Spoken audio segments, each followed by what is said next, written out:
Hi, I'm Ed Crozier, a retired National Wildlife Refuge manager. I want to take a few minutes of your time to talk about a needed change for the wildlife refuge system. I and many other refuge managers and friends of wildlife refuges think the National Wildlife Refuge System should be an independent agency outside of the U.S. Fish and Wildlife Service. First, let me tell you a little bit about National Wildlife Refuges. Blue and white signs like this mark the boundaries of National Wildlife Refuges from the nation's major metropolitan areas to the most remote regions of the United States. The National Wildlife Refuge System has units in every state of the Union. It is 150 million acres in size, with 550 refuges and 3,000 waterfowl production areas. The refuge system encompasses federal lands that are comparable in scope and national importance to the other federal land management agencies. The problem is that unlike these sister land management agencies, the Wildlife Refuge System is not an independent organization.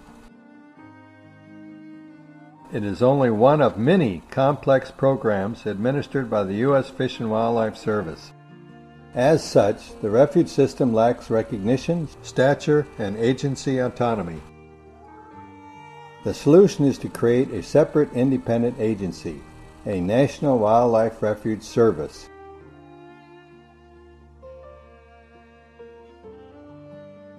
For decades, there have been published reports recommending organizational restructuring to better support refuges. These reports have concluded that refuges should be reorganized and given clear, identifiable status. Leadership is a major concern. Few refuge field employees become upper-level Fish and Wildlife Service leaders.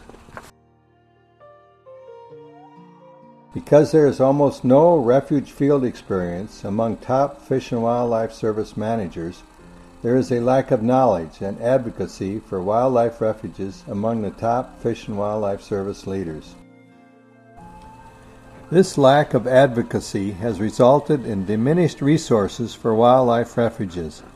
In recent years, there has begun a downsizing of 20% of refuge staff, and there is a $3.5 billion backlog for refuge operations and maintenance. Because there is no direct chain of command from the Chief of Refuges in Washington, D.C. to the field refuge managers, wildlife refuges can be managed differently by the 8 Fish and Wildlife Service regional directors. Refuge budgets are adjusted by non-refuge people at several levels within the Fish and Wildlife Service, thus giving more importance to the other programs of the Fish and Wildlife Service over field refuge needs.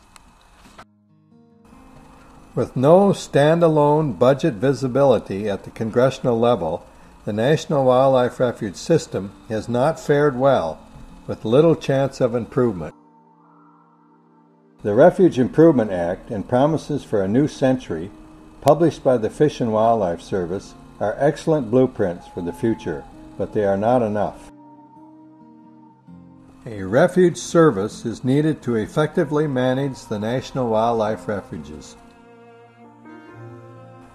A new refuge service, freed from multi-program overhead and non-refuge leaders, will more effectively use its resources.